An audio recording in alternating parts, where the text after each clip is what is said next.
नमस्कार दोस्तों, वंदे मातरम। मैं वाई के शर्मा और आप देख रहे हैं 360 डिग्री मैथ। दोस्तों चलिए, बिहार एसएससी का जो सेट चला रहे थे हम, है ना, उसको हम आगे बढ़ाते हैं दोस्तों। ठीक है, और उम्मीद करते हैं कि आपकी तैयारी बिल्कुल चल रही होगी। ठीक है, और जो भी मैं बार बार यही बोलता हूँ कि जो भी मैं क्वेश्चन देता हूँ ना, पहले आप उसको ट्राई कीजिए, खुद से बनाने की कोशिश कीजिए, बिल्कुल बनेंगे। ठीक है, तो चलिए स्टार्ट करते हैं। देखिए आज का जो सेट है उसमें किस तरह का प्रश्न होने वाला है। देखिए पहला प्रश्न क्या कहता है कि एक दुकानदार 10% की छूट देता है और फिर भी वह 10% का लाभ अर्जित करता है। वस्तु का अंकित मूल्य वस्तु के क्रय मूल्य का कितना गुना है।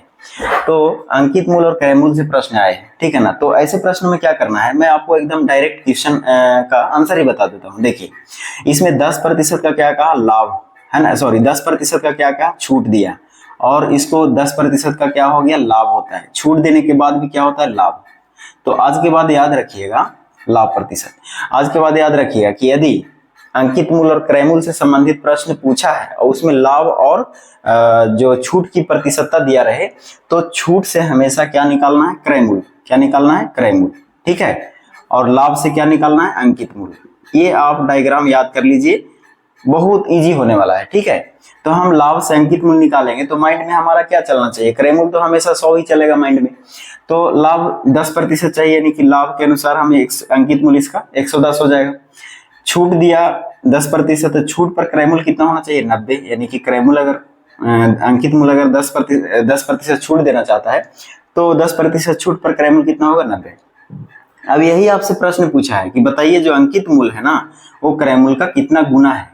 यानी प्रश्न ऐसा भी बन सकता है कि 90 है ना, 90 का x गुना जो है वो कितना हो जाएगा, 110। ऐसा आप एक बेसिक रूप से जाना चाहेंगे तो ऐसा बना सकते हैं कि 90 गुना x बराबर कितना होना चाहिए, 110।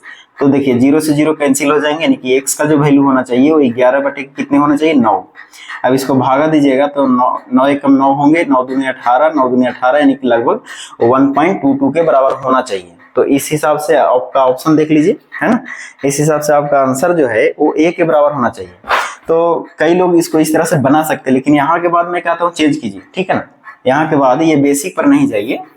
आप समझ गए कि कैसे गुना होता है, तो यहाँ से आप डायरेक्ट इसको रेशियो डाल दीजिए, यहीं से काट दीजिए 0 से 0, यानी कि 9 जो है 11 जो है 9 का कितना गुना है, क्वेश्चन यही है।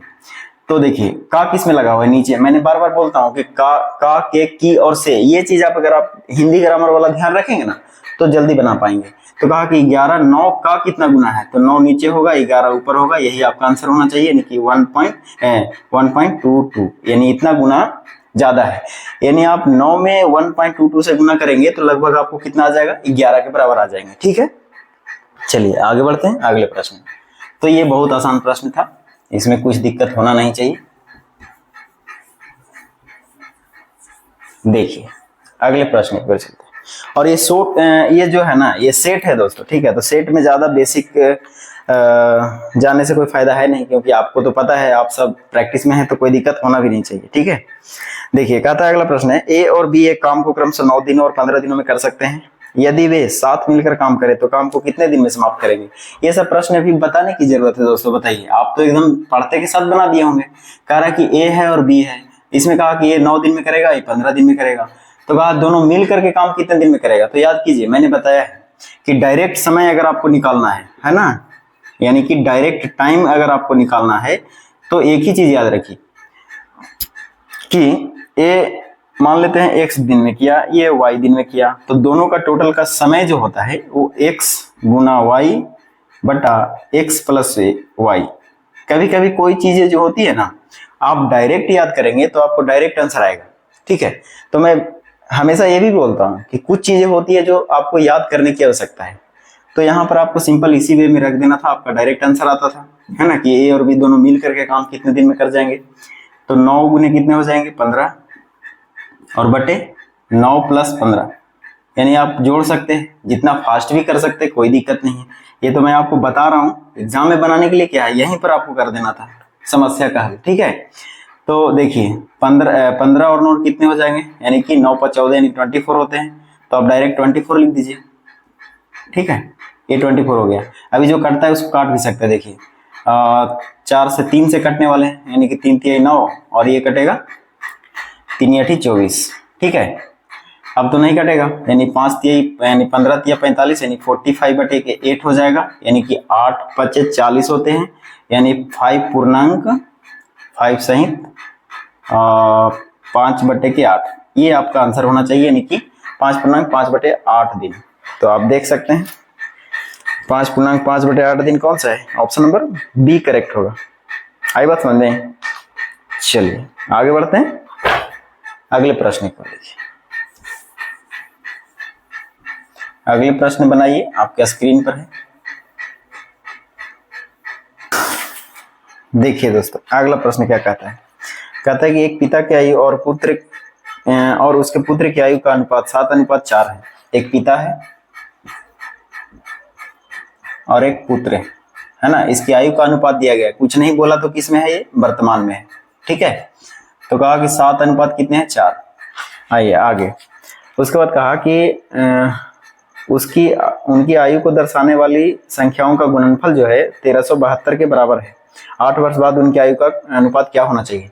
देखिए 8 वर्ष बाद आयु के अनुपात पूछा है, उसकी तो बाद की चर्चा करेंगे, लेकिन यदि हम वर्तमान में आयु निकालने में कामयाब हो गए तो 8 वर्ष बाद कहे 8 वर्ष पहले कहे कोई मैटर नहीं रहेगा। ठीक है, तो पहला क्या मोटिव होना चाहिए हमको, इसकी वर्तमान आयु निकालने की।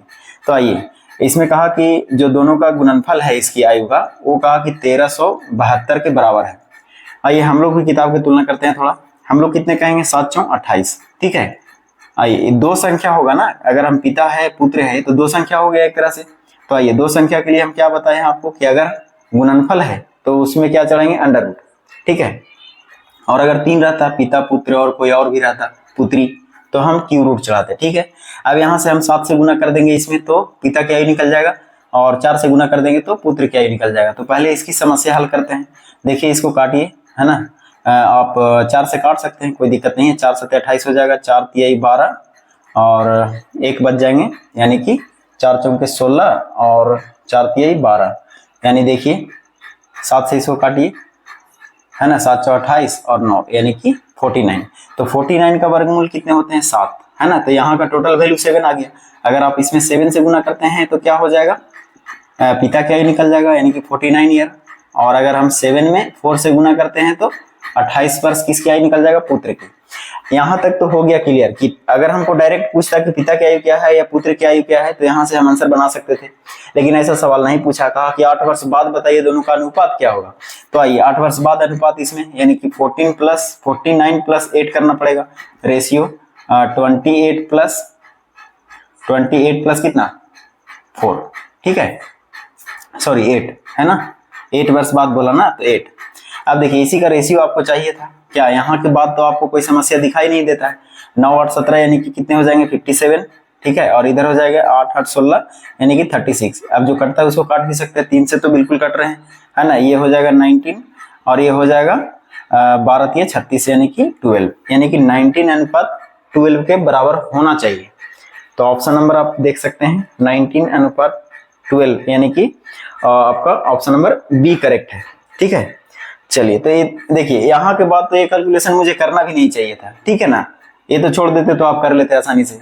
ठीक है, तो मेन होता है प्रोसीजर। अगर आपको मैं प्रोसीजर बता दूं यहाँ से कि किस तरह से बनेगा तो आप आसानी से बिल्कुल बना सकते हैं। ओके, चलिए तो मैं कोशिश करूंगा आगे ऐसा करने की, ताकि आपको समय भी बचे, है ना, और आप कुछ अपना कैलकुलेशन भी कर सकते हैं, जिससे कि आपको भी पता चलेगा कि आप कैलकुलेशन कर पा रहे हैं।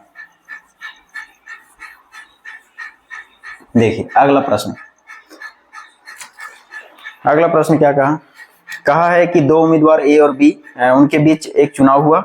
ए को डाले गए कुल मतों का 33% मिले हैं और फिर भी वह 55,522 मतों से चुनाव हार गया। बी को कुल कितने मत मिले हैं। तो इसमें क्या रखा है दोस्तों, देखिए हो गया इसका आंसर। ए और बी दो चुनाव में भाग लिया। कहा कि ए जो है 33% वोट प्राप्त किया है कुल मत का। तो कुल मत कितने मानते हैं आप, 100 मानिए, है ना, माइंड में चलना चाहिए, मानने की जरूरत ही नहीं है। 100% मत का मतलब 100। अब 100 का 33% बोलिएगा तो 33 अंक यानी कि 33 वोट ये प्राप्त किया। तो बाकी कितने प्राप्त किए होंगे, यानी कि 67, है ना। बी कितने प्राप्त किए होंगे, 67 प्राप्त किए होंगे। अब कहा कि फिर भी ए जो है 33% अंक ला के भी हार गया, कितने मतों से। तो कहा कि हारा है 55,522 मतों से। आइए किताब के अनुसार कहा कि 55,522 मतों से हारे हैं। तो आइए 33 अंक की 33 को वोट ये लिया, 67 वोट ये लिया, तो कितने मतों से हार गया फिर भी देखिए तो, यानी कि 4 हो जाएगा और कितने बचेंगे 24, है ना। 24 मतों से क्या हो गया, हार हो गया। अब आपको पूछा सवाल कि बताइए कुल वैध वोट कितने हैं, क्या पूछा देख लीजिए, है ना। क्या पूछा आपसे, पूछा कि चुनाव में बी को कितना मिला, तो बी को कितना मिलेगा बताइए 67। लीजिए आंसर हो गया। मैं क्या करूं इसको, आई बात समझ में, काट छाट कीजिए आंसर आ जाएगा। चलिए आगे बढ़ते हैं अगले प्रश्न पे। अगला प्रश्न देखिए,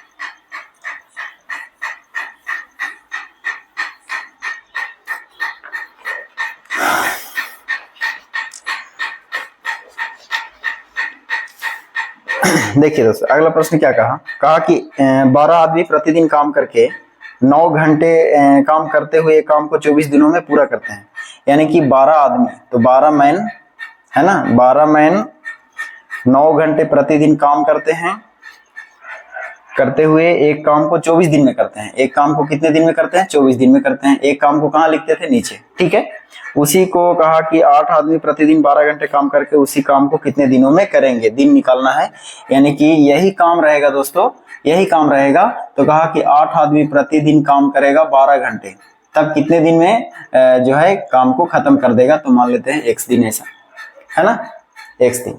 अब यहां से देखिए ये दोनों काम क्या होगा, बराबर होगा, क्योंकि काम की तुलना काम से आपको याद होगा, ये वाला m1 d1 h1 बटा w1, ठीक है। मिक्स प्रोपोर्शनल का क्वेश्चन है ये, m2 d2 h2, है ना, h2 बटे के w2, ठीक है। इस पे आप पूरा का पूरा ऐसे वाले जितने भी मिक्स प्रोपोर्शन वाला क्वेश्चन रहेगा सारा बना सकते हैं, ठीक है। तो इधर के काम बराबर, इधर के काम, दोनों काम एक इक्वल है।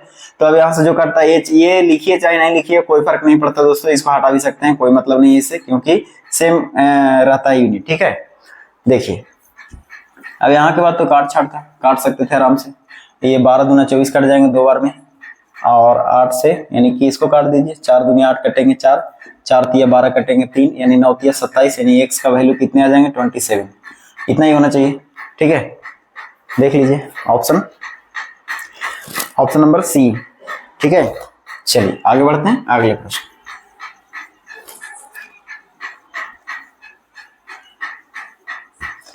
अगला प्रश्न देखिए, हाँ अगला प्रश्न कुछ बोर्ड मास से संबंधित है, तो आसानी से बना सकते थे, है ना। कैलकुलेशन है 18, है ना, 18 डिवाइडिंग इंटू 7 इंटू 2, ठीक है, -5 और इंटू 5 इंटू 24, ठीक है, और डिवाइड बाई 30, ठीक है। तो इसको कहता है सरल कीजिए। देखिए इसमें एक रूल होता है ना, बोर्ड मास का रूल, ठीक है। तो बोर्ड मास के रूल लगा करके ही इसमें सही किया जा सकता है, लेकिन बारी बारी कीजिएगा तो लंबा जाएगा। तो मैं कहता हूँ जहां जहां सेपरेट है ना उसको आप कर सकते हैं ऐसे में कैलकुलेशन में, ठीक है ना। तो क्या करना, देखिए ये डिवाइड है ना, 18 डिवाइड, इसको पहले कैलकुलेट कर लीजिए क्योंकि ये स्मॉल कोष्टक में है। तो देखिए सबसे पहले गुना का होता है, कई लोग क्या करेंगे कि 3 कर देंगे और बाद में 7 में मल्टीप्लाई कर देंगे, तो वहां गलत हो जाएगा। तो प्रोसीजर जानना बहुत जरूरी है, नहीं तो आंसर गलत ही आते हैं मैक्सिमम इसमें, ठीक है। तो 7 है ना, 7 दूना पहले 14 करेंगे, 14 में से 5 चला जाएगा तो कितने बचेंगे बताइए, 9, 9 5 14, 9। अब 9 को डिवाइड करेंगे, 18 को 9 से डिवाइड कर देंगे तो कितने हो जाएंगे 2, यानी कितना का वैल्यू जो टोटल है यहाँ से यहाँ तक, इसका वैल्यू 2 के बराबर है, ठीक है। और मल्टीप्लाई है, अभी लिख देते हैं मल्टीप्लाई 5। अब देखिए 30 है ना डिवाइड, तो नीचे आ जाएगा। तो हम डायरेक्ट ऐसा लिख सकते हैं, एक लाइन बढ़ा के, अगर आपको थोड़ा भी माइंड डिस्टर्ब हो रहा है तो आप ऐसा लिख सकते हैं, ठीक है, ऐसा कोई दिक्कत नहीं। अब देखिए 5 6 30, 6 बार में 6 चौके 24, 4 बार में 4 दूना 8, यानी कि टोटल वैल्यू इसकी कितनी होनी चाहिए, 8 के बराबर होनी चाहिए। तो ऑप्शन नंबर क्या है, बी है, ठीक है। चलिए आगे बढ़ते हैं अगले प्रश्न। अगले प्रश्न देखिए, है ना, और थोड़ा वीडियो को, है ना, चाहिए तो ग्रुप में वगैरह में, है ना, जो भी स्टूडेंट ग्रुप रहेगा उसमें थोड़ा शेयर कीजिए दोस्तों, ठीक है। देखिए अगले प्रश्न देखिए, कहता है कि पहले वर्ष के दौरान एक गांव की जनसंख्या 5% की वृद्धि हुई और दूसरे वर्ष के दौरान यह 5% कम हो गई। दूसरे वर्ष के अंत में इसकी जनसंख्या 47,880 थी। पहले वर्ष की शुरुआत में जनसंख्या कितनी है। देखिए मैंने ये जो परसेंटेज चैप्टर पढ़ाया था ना दोस्तों, उसमें मैंने जनसंख्या से संबंधित सेम टू सेम ऐसा प्रश्न बहुत सारे बताए हुए हैं। ठीक है, तो इसमें क्या है, एक चैनल के थ्रू चलता है, चाहिए तो आप बारी बारी से 5% घटा के बढ़ा के ऐसा कर सकते हैं, लेकिन मैं कहता हूँ थोड़ा आप दिमाग लगाइए। पहले वर्ष में यानी कि जनसंख्या कितना था मालूम तो नहीं है, लेकिन बाद में कहा कि ये जो है जनसंख्या पहले वर्ष में बढ़ा था, कितने प्रतिशत की दर से, 5% की दर से बढ़ गया था। तो पहले वर्ष में जो है 5% की दर से क्या हुआ था, बढ़ा था, फिर 5% की दर से क्या हुआ था, घट गया था। तो कहा कि घटने के बाद जो जनसंख्या